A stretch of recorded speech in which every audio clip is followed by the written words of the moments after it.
Good morning, fifth grade. It's Mrs. Utsey, and I am ready to read to you chapters 12 and chapters 13 from the Watsons Go to Birmingham. We're going to knock out 2 chapters today. So let's get started. Chapter 12, That Dog Won't Hunt No Mo. Birmingham was like an oven. That first night I couldn't sleep at all. Me and Bai had to share a bed and we both were sweating like 2 pigs. It got so hot that Byron didn't even keep a sheet on himself to make sure I didn't accidentally touch him in the night. He finally slept on the floor because he said it was a little bit cooler. When I got up, Byron was gone. I looked out of the window into the backyard and Bai and Dad and Mr. Robert was standing under a great big tree with a dog. I went to the bathroom real quick, did my morning scratches, then ran out to be with the guys. Morning, Kenny. Morning, Dad. Morning, Mr. Robert. Morning, Bai. Byron just grunted, then said, Man, you gotta quit drinking so much water. You sweated up the whole bed last night. I ain't sharing the bed with your leaky little butt. And he looked at Dad. With your leaky little self again. Mr. Robert said, You boys will get used to the heat. Dad petted the dog and said, He's too old to hunt. Oh yeah, that dog won't hunt no more. He's just like me, lost the desire. Both of us got to the point where we just couldn't pull the trigger. Both of us got to be just like Joe Louis toward the end. Remember his last fights, Daniel? Remember how Joe just walked around the ring waving that left fist like a threat? He just couldn't throw it. He just couldn't pull the trigger no more.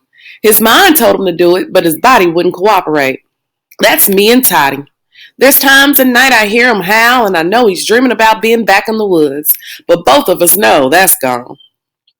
Mr. Robert bent down and rubbed the dog's head. Yeah, son, in his day, this was the best coon dog in all Alabama.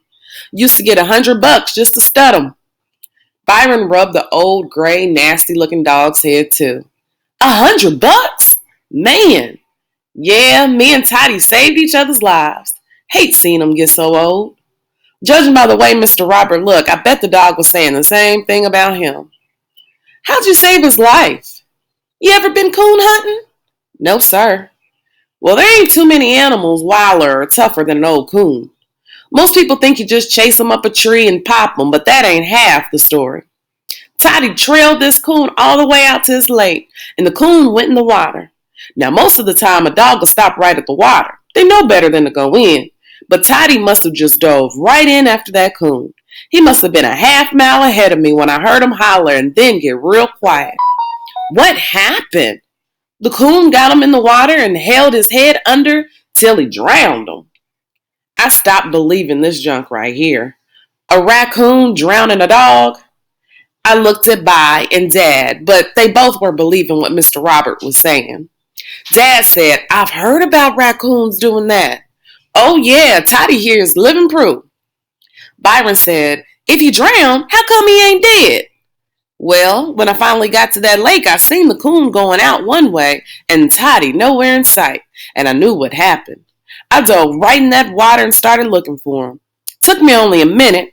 I dragged him back to shore, turned him upside down to let the water run out of him, held his mouth shut and breathed right in his nose. He kicked a couple of times, then came to. Byron said, Man, that's too much. That's cool. All I could think of was that Mr. Robert was probably the only human being who'd ever put his mouth on a dog's nose. That was pretty cool. I asked Dad, When do we eat? Kenny, you're the only one who hasn't eaten already.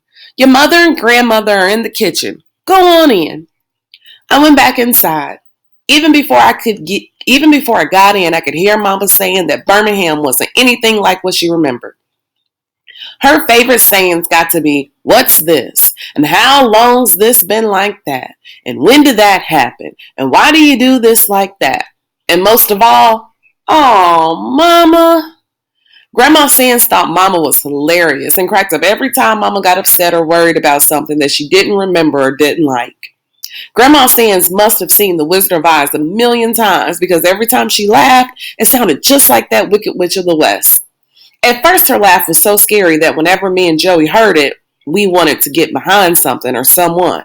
But after a while, we got used to it. It took us even longer to get used to the Southern style of talking. Man, Grandma Sands and Mama would get yakking to each other, and we could only understand half of the things that they said.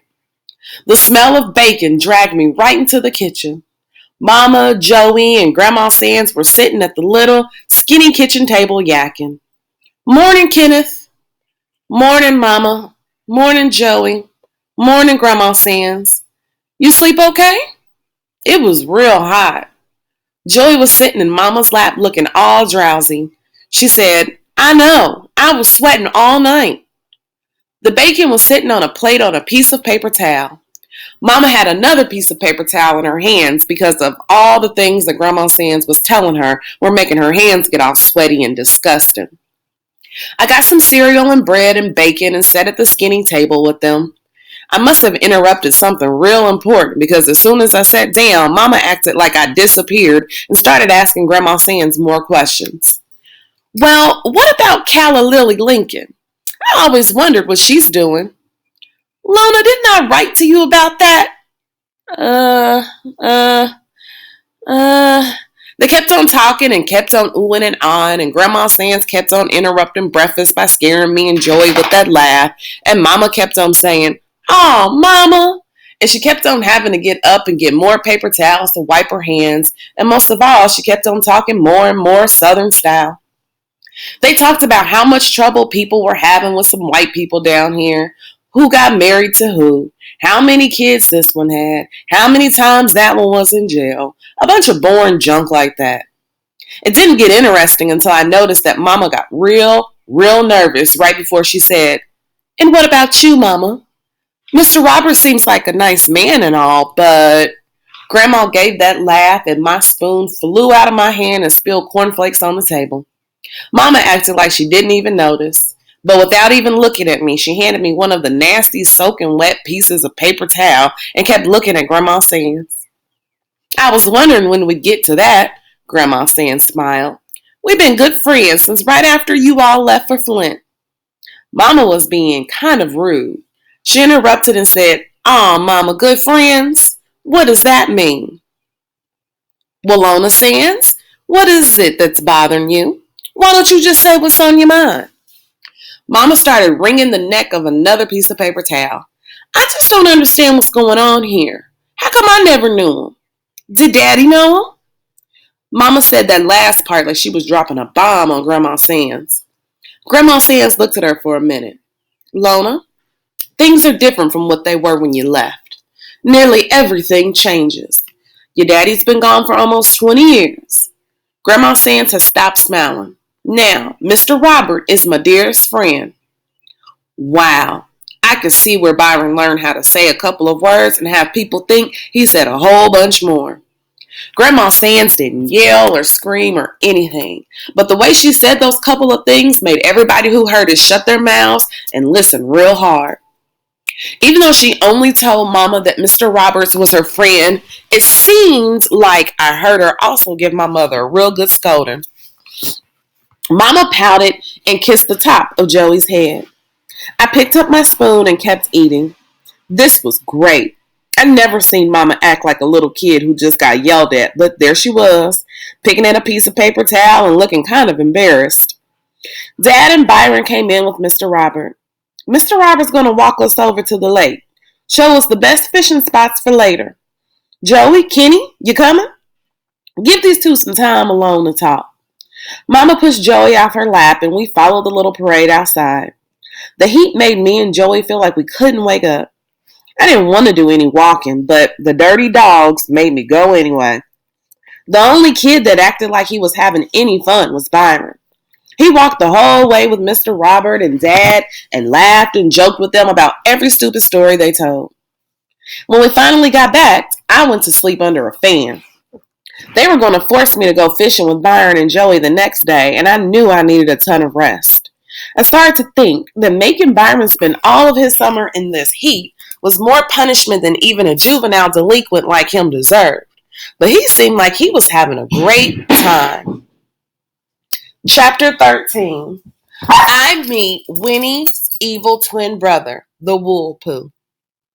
If y'all are going to the water, you stay away from Collier's Landing.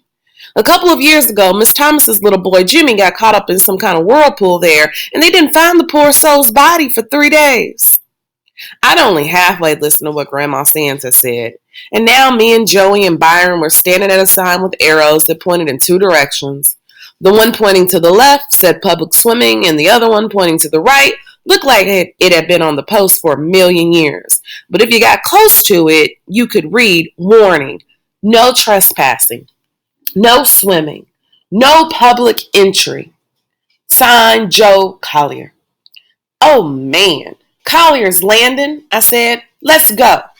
I knew Joey wouldn't like this, but I figured me and Bi could talk her into coming and not snitching.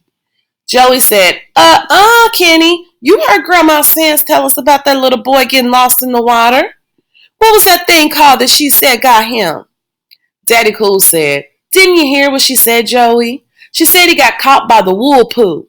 Is that a fish? Joey asked. You know who Winnie the Pooh is, don't you? Me and Joey both nodded. Well, the whirlpool is Winnie's evil twin brother.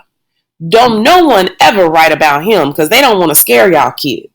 What he does is hide underwater and snatch stupid kids down with him. I figured that dumb story was enough to scare me off, and he started walking in the direction of the public swimming. If Kenny wants to take his stupid little behind down there and get snatched, let him. Vi grabbed Joey's hand and started pulling her along with him, but she skidded her feet in the dirt.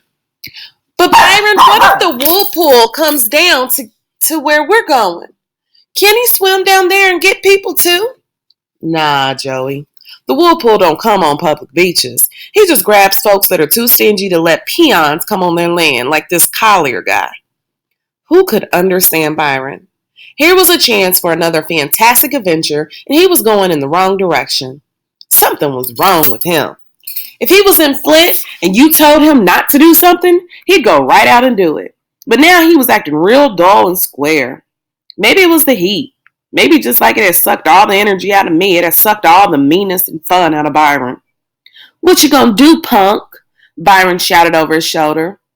Joey yelled, come on, Kenny. You know what Grandma Sands said. I couldn't believe it. I really wanted to go see where some kid drowned, and now Bob was choosing this time to listen to what a grown-up told him. Oh, man, I'm going to Collier's Landing. Byron shrugged. Have fun. I shouted, what's wrong with you? When are you going to start acting like you normally do? What would Buphead say if he saw you acting like this? Byron flipped me double middle fingers and another finger sign I'd never seen before and said, just keep your stupid little butt out of the water. Forget you, I'm going. They kept walking. I'm not playing. Joey waved. I'm going to Collier's Landing. They were gone. I looked in the direction that the warning signs was pointing and started to get a little nervous. I turned and started to follow Joey and Byron, but finally decided I really was going to go to Collier's Landing.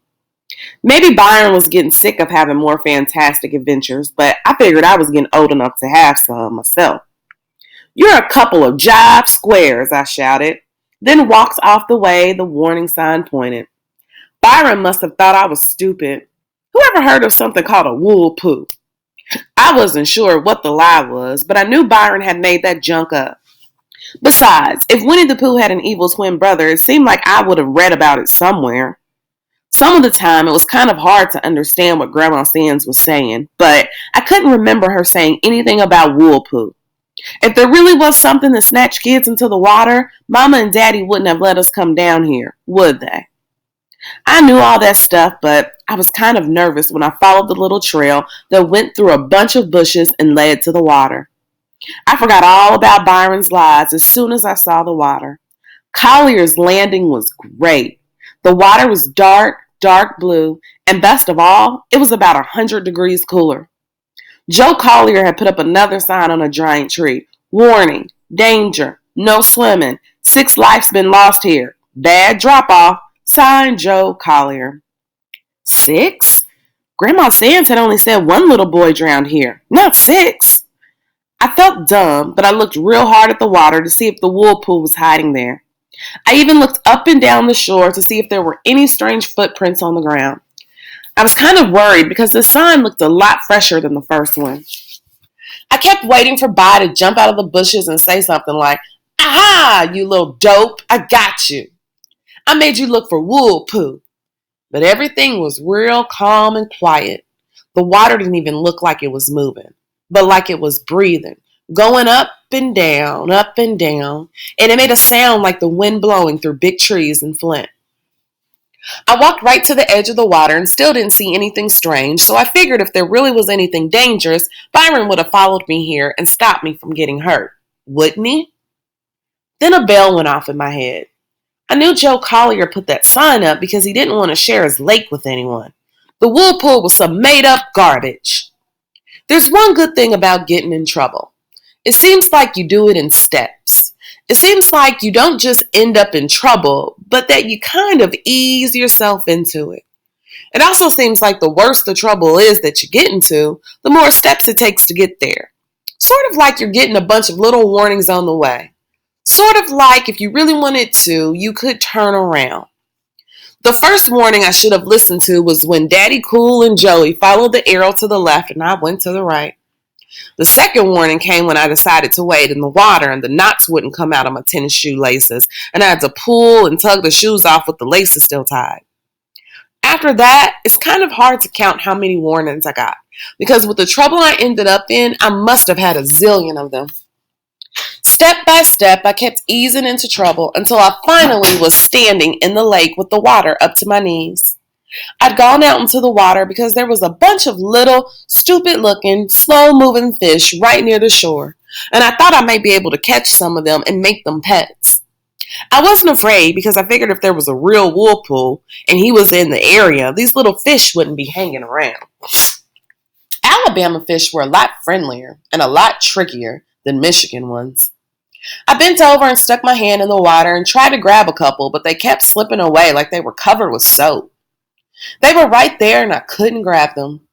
They didn't even act like they were afraid of me. They just kept swimming around my legs, even bumping their faces into me, like they were trying to kiss me. It seemed like they wanted me to catch them and take them back to Flint.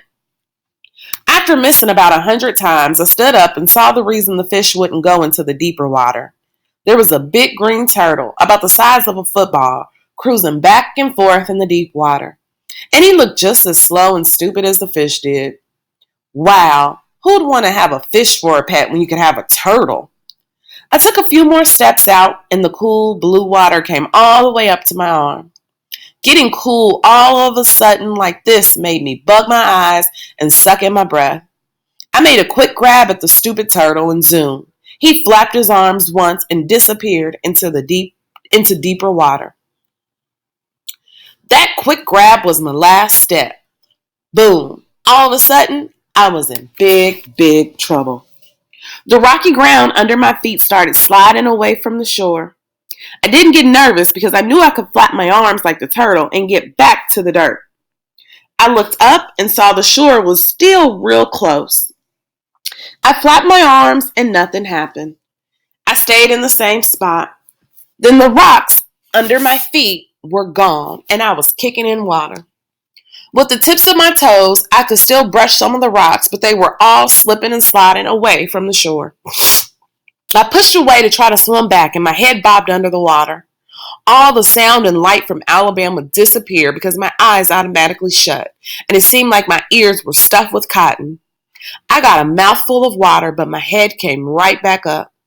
I laughed because I was spitting and patooing a mile a minute when my head popped out of the water. But the laughing stopped real quick when I tried swimming again and my head went back under. That's when I got really scared. I've seen enough cartoons to know that when your head goes down 3 times, it doesn't ever come up again. I knew if I went down one more time, I was as dead as a donut. My eyes looked at the shore, where my shoes were sitting safe on some rocks. Oh man, I said to myself, I wish I had a magic lamp so I could have the genie make me be where those shoes are, and they could be where I am. That was the last thing I thought about before I found out that Grandma Sands and Byron and Joe Collier weren't lying at all. That was the last thing I thought about before I found out that the wool poo was real and big and mean and horrible and that he didn't care at all about dragging kids out into the water. I'd never ever been this scared in my life. I hollered out, Mama! My arms were punching the water like it was a person, and my legs were going a mile a minute to try to get back to the shore. But now, even my toes couldn't find anything to touch. Okay, Kenny, I said to myself, you know you're going to be all right. Just get real calm and swim back to the land. When you count to 3, just go back to your shoes. I stopped kicking for a second and said, 1, 2, 3. Then I gave my arms one more flap to go back to shore, and down I went again. My head went under for the 3rd time, and I knew I'd never come back up again. Going down 3 times like this is just like waking up and finding yourself tied to a tree with someone saying, ready, aim, fire. That's when he came swimming real slow out of the deep. And even though my head was underneath the dark water, I could see him coming right at me. He didn't look like he was related to Winnie the Pooh at all. He was big and gray with hard, square-looking fingers. Where he should have had a face, there was nothing but dark gray. Where he should have had eyes, there was nothing but a darker, colder-looking color. He grabbed my leg and started pulling me down. I kicked and scratched at him, but he was just too strong. It seemed like he didn't even feel my punches. My head felt like it was going to explode. I didn't think I could hold my breath for another second. I was feeling real scared and dizzy from holding my breath this long. Then suddenly I could see that there was someone else in the water, and the whirlpool was pulling me right toward them. It was a little girl, and she had on a real pretty blue dress and big yellow wings and something tied around her head. When the whirlpool pulled me closer, I could see that it was a little angel. And wait a minute, it was Joetta, looking just like the angel Mrs. Davison had given her. Joey had wings and a halo. Her face was real calm too, but she was pointing straight up like there was something important I should look at. This angel that looked like Joey was telling me I had to swim up one more time. This really scared me. I knew it wasn't a good sign when you started seeing angels, so I kicked and flapped my arms and started going toward the sky. My head came up and I spit out a belly full of water and took a couple of good deep breaths. Mama! Mama! Help me! But the whirlpool wasn't through with me. I felt his hard hand go around my ankle, and I went down for the 4th time. I got pulled a little further and saw someone else in the water with me, kicking up a ton of dirt and scratching at the water like they were crazy. Byron! Man, the whirlpool is going to let me see all my family one more time before I go.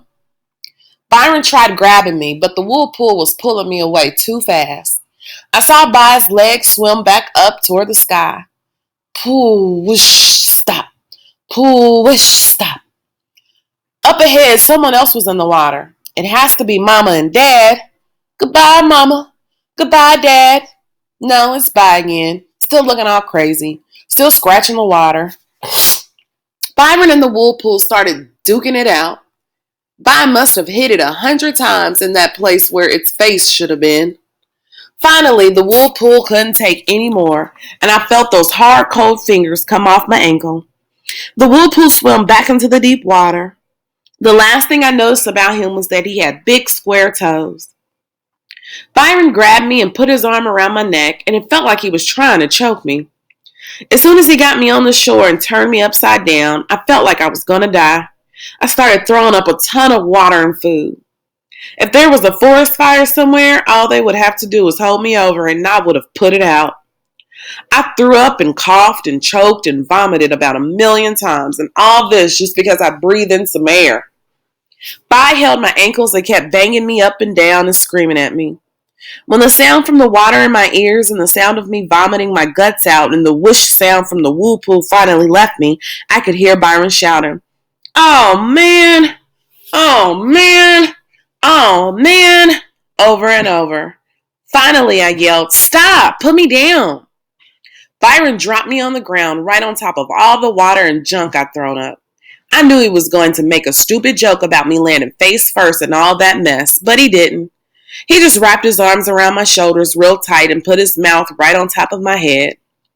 Byron was shaking like he was getting electrocuted and crying like a baby and kissing the top of my head over and over. This was real disgusting. He just kept saying, "Kenny, Kenny, Kenny," a bunch of times with his mouth wide open on top of my head. I could feel his teeth grinding into my skull, but I didn't care.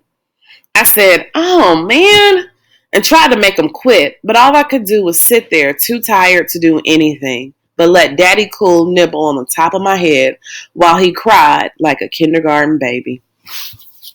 All right, that's the end of chapter 12, 12 and 13. We have 2 more chapters. We're going to finish those chapters over the weekend. So tune in to listen to chapters 14 and 15 and to find out how this book ends. I will see you guys tomorrow.